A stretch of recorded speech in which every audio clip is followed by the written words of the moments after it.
Back in 1964, a young shepherd boy tripped over an object in the hills beyond Mosul that archaeologists were not ever meant to discover. The accidental discovery was a clay slab buried 3 feet beneath the dirt, coated in cuneiform writing that academics still decline to completely translate. This artifact lays out, with graphic precision, the genetic engineering procedure deployed to produce Homo sapiens, not as metaphor, not as a symbol. These directions read as technical, surgical, scientific. And, according to the small group of linguists who have genuinely studied the entire document, the content syncs with our current grasp of DNA manipulation with chilling exactness. Sumerian civilization sprang up practically overnight, roughly 5,000 years ago, without any evolutionary forerunner. They possessed sophisticated mathematics, sky charts precise down to the minute, and a legal framework more refined than anything Europe would witness for another 4,000 years. Yet here is what unnerves archaeologists. The Sumerians personally insisted they had not invented any of it. They credited the Anunnaki for providing everything. Deities who descended from the heavens, beings who required laborers for their gold mines, entities who chose to engineer a primitive servant by blending their own essence with creatures already living on Earth. For generations, academics brushed this off as folklore, origin tales, basic accounts for phenomena they could not comprehend.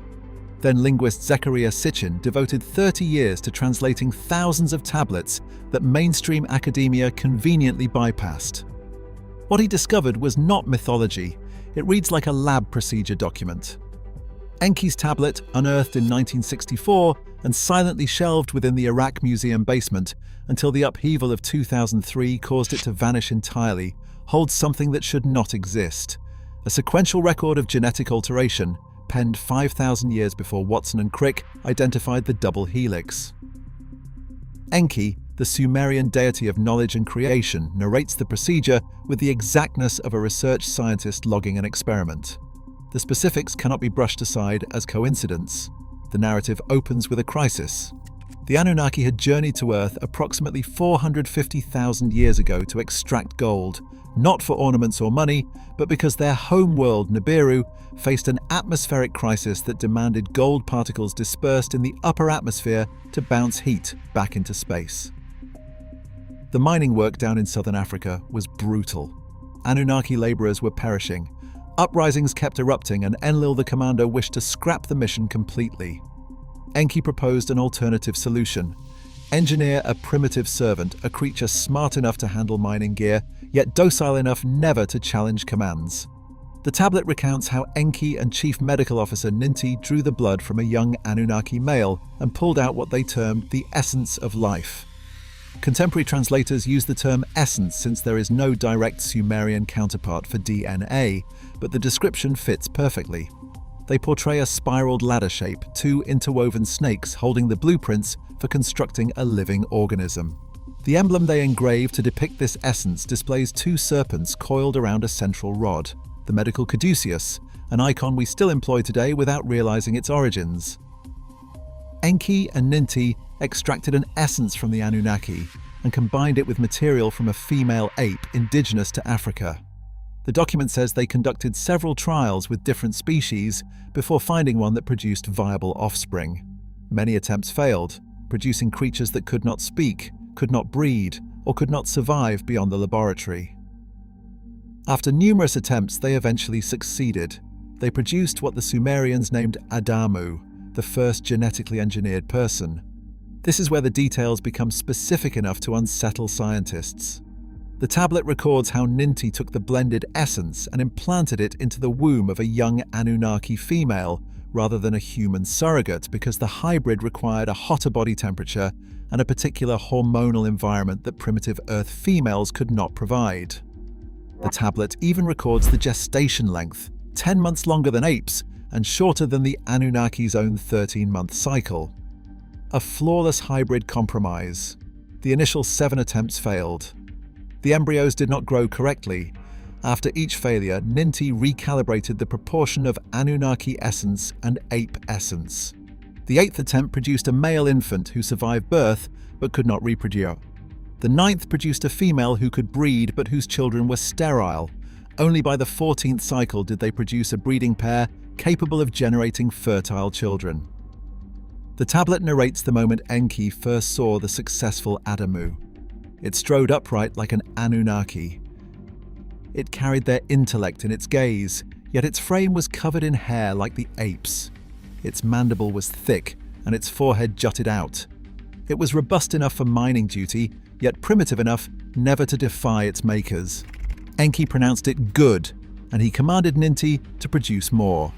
They built what the tablets refer to as the Bit Shimti, the chamber where the breath of life is bestowed. A complex situated in the Abzu region, which modern researchers have pinpointed as southeastern Africa, is where mass production of workers commenced. Young Anunnaki females were enlisted as birth goddesses. The tablets recount 14 birth goddesses laboring concurrently, each loaded with a hybrid embryo. 7 males and 7 females emerged from the initial batch, then another 14, followed by yet another. Within 3 cycles, they possessed a labor force of primitive workers totaling thousands. Enki took a step that would transform everything. The remaining Anunnaki preferred the workers stay sterile, manageable, dependent on the Anunnaki for breeding. However, Enki covertly altered the genetic code of 2 workers, a male and a female he became particularly attached to. He granted them the capacity to breed independently. The tablet recounts how he tweaked the essence to switch on their reproductive systems. When the workers started multiplying without Anunnaki involvement, Enlil was livid. The tablets label this moment the fall, not a descent from moral virtue, but a fall from genetic dominion. The workers were meant to stay dependent.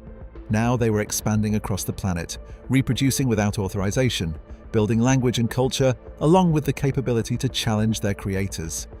Enlil insisted they be wiped out, but Enki declined. He had become bonded to his creation. He viewed them not as instruments, but as living beings entitled to exist. This is where the flood story enters.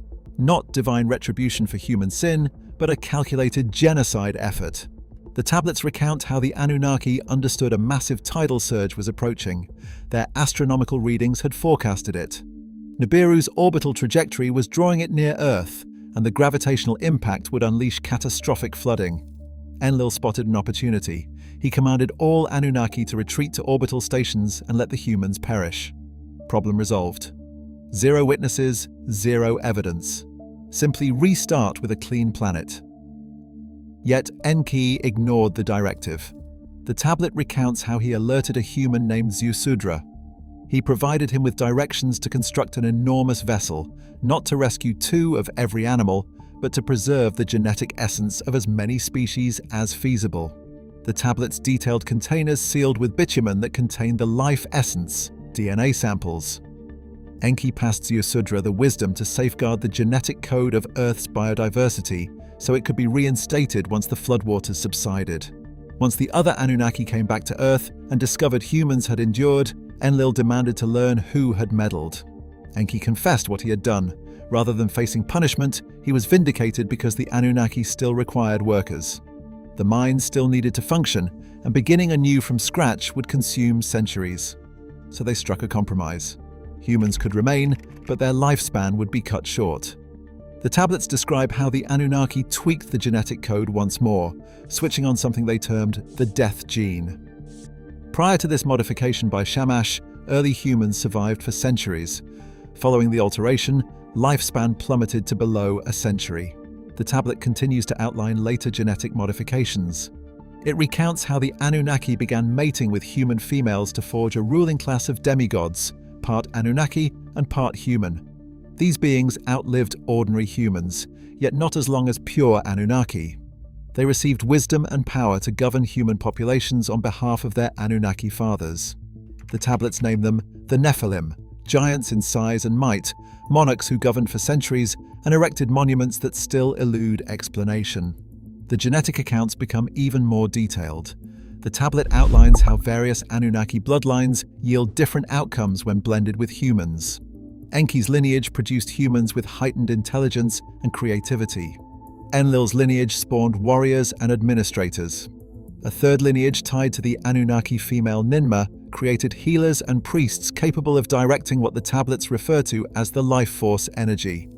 We might identify this today as what different cultures label chi, prana, or bioelectric fields. The text states these hybrid rulers receive prolonged lifespans through a substance the Anunnaki ingested. The tablets dub it the food of life and the water of life, two distinct compounds.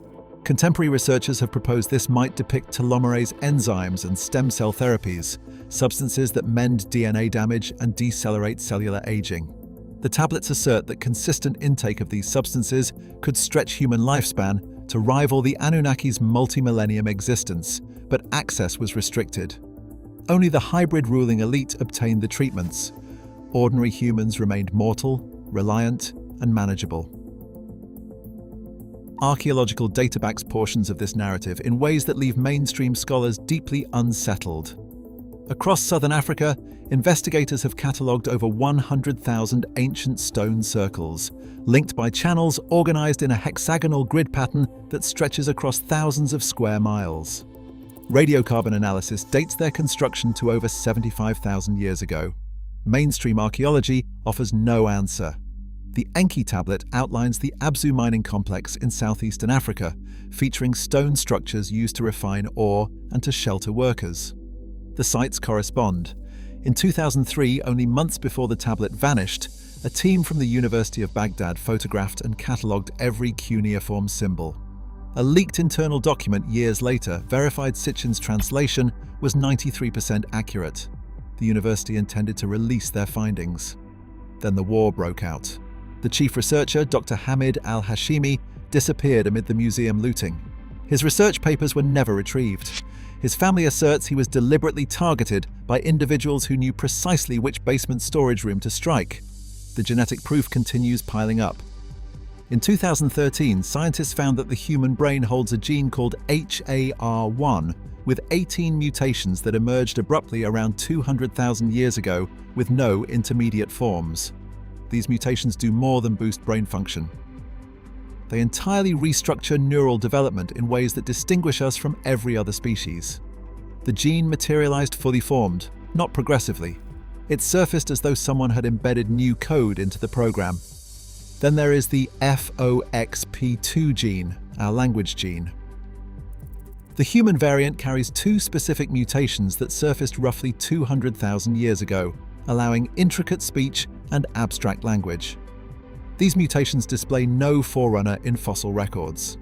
They are exclusive to humans, and they showed up at precisely the same period Homo sapiens emerged. Natural evolution does not operate this quickly. The Enki tablet portrays precisely this type of rapid transformation. The Anunnaki executed several genetic alterations to early humans across thousands of years. The language gene was switched on, cognitive processing was enhanced, lifespan was capped. Every change was rolled out swiftly across the whole worker population via what the tablets call essence transfer. Modern science would call that viral vector gene therapy, a method we have only developed in the past 30 years. The Anunnaki did not only mine gold across Africa, they ran operations globally. The tablets enumerate specific sites, and in every region cited, archaeologists have uncovered traces of enormous ancient mining operations that predate any documented civilization. Several of these mines extend back over 50,000 years.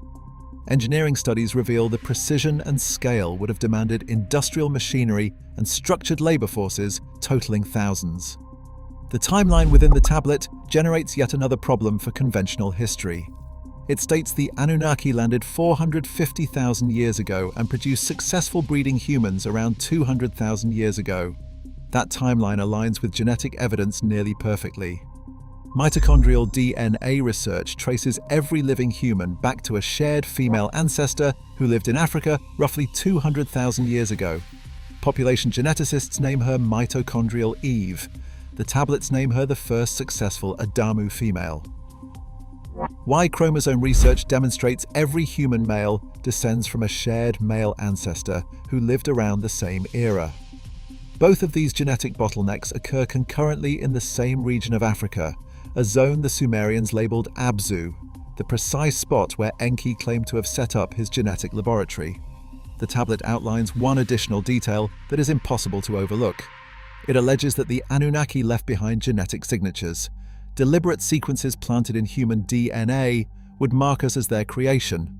These markers would stay inactive and invisible until humans built the technology to interpret genetic code, and then we would uncover the signature. In 2004, scientists at the Human Genome Project identified endogenous retroviruses, viral DNA sequences lodged within our genome that perform no biological purpose. They are simply present, occupying space, yet they are not random. They are arranged in patterns, and some scientists have observed that particular sequences look non-random in ways suggesting intentional design rather than natural insertion. The scientific establishment declines to probe further because pursuing that possibility involves questioning everything. What renders the Enki tablets so controversial is not merely the genetic engineering story. It is the technical precision. It portrays DNA as a double helix configuration, and it reveals an awareness that genetic information can be pulled out, altered, and inserted. It documents the understanding that hybrid species need particular gestation conditions, and it acknowledges that genetic traits can be turned on or off through manipulation. None of this ought to be feasible in a 5,000-year-old text. Mainstream archaeology writes this off as mistranslation. They contend that Sitchin and others who translated these tablets are projecting modern concepts onto ancient metaphors. Yet here is the flaw in that argument. The Sumerians weren't the sole ones describing this. Egyptian creation myths recount how the gods Ptah and Khnum molded humans on a potter's wheel. The hieroglyphic writings use a term that signifies shaping or forming from existing matter, not creating from nothing. Shape from something already present. The same concept surfaces again and again. The Hindu Vedas portray Prajapati forming humans by combining divine essence with earthly matter. The Mayan Popol Vuh recounts numerous botched attempts to make humans before the formula succeeded, defective versions that were demolished and then restarted. This trial and error theme appears everywhere. Every ancient civilization preserves the same fundamental tale. The gods produced humans through recurring experiments. They blended their essence with soil or beasts. They required several tries. The end product was flawed but operational. And here is what unsettles modern scientists. We have now learned that human evolution contains huge gaps. Homo sapiens emerged approximately 200,000 years ago, with no obvious evolutionary forebear. We share 98% of our DNA with chimps, but that missing 2% holds over 100 genes appearing nowhere else along the evolutionary tree. Genes that surface abruptly without obvious transitional forms. These represent significant holes in the record. Geneticists label these orphan genes, stretches of DNA with no known source and no clear precursor. They show up fully formed within the human genome as though they had been inserted. The densest cluster of these orphan genes governs brain development, language, and abstract thinking, the very traits that distinguish humans from every other primate on Earth. The Enki tablet provides an explanation that mainstream science declines to entertain. What if those orphan genes are not orphans at all? What if they are precisely what the Sumerians claimed they were, Anunnaki essence blended into the primate genome to produce a hybrid species capable of advanced thought and language, a laborer race that grew into something beyond what its makers envisioned? Hybrid creatures engineered for labor and for thought. Back in 2003, amid the turmoil of the Iraq War, the Iraq Museum was plundered. Thousands of relics vanished. Most were eventually recovered, yet several of the most controversial tablets never reappeared. The Enki tablet disappeared along with dozens of other documents detailing Anunnaki technology, their homeworld's orbital mechanics, and the sites of their mining operations across Earth. The timing was awfully convenient for artifacts that contradicted everything we are supposed to accept about human origins. Copies of translations remain available.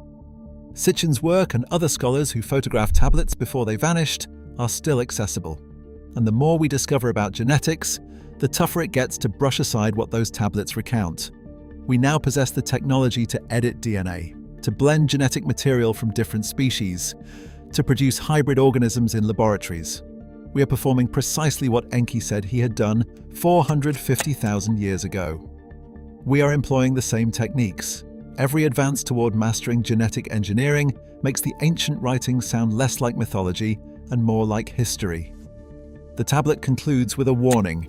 Enki recounts how the Anunnaki ultimately departed Earth, but not before planting a time bomb. They tweaked human DNA to embed a self-destruct sequence, a genetic switch that would engage under specific environmental conditions we are nearing now, including increasing radiation levels, chemical pollution, and electromagnetic interference. The tablet implies that humans were crafted with a built-in expiration date, a means for the Anunnaki to wipe out their experiment if it ever spiraled out of control. Time bomb is the term the tablet uses. Whether you accept any of this boils down to one question. Are you ready to consider that everything we have been taught about human origins could be incomplete? That the missing links across our evolutionary chain may be absent because evolution is not the entire story? That the ancient writings describing gods crafting humans through genetic mixing may not be mythology at all, but the oldest laboratory records ever recorded? The Enki tablet is missing now. It vanished into private collections, or it was annihilated to prevent its contents from circulating. But the tale it relates refuses to perish, because somewhere buried within our genetic code, inside those orphan genes that science cannot explain, may lie the proof that we are not merely the result of random mutation and natural selection.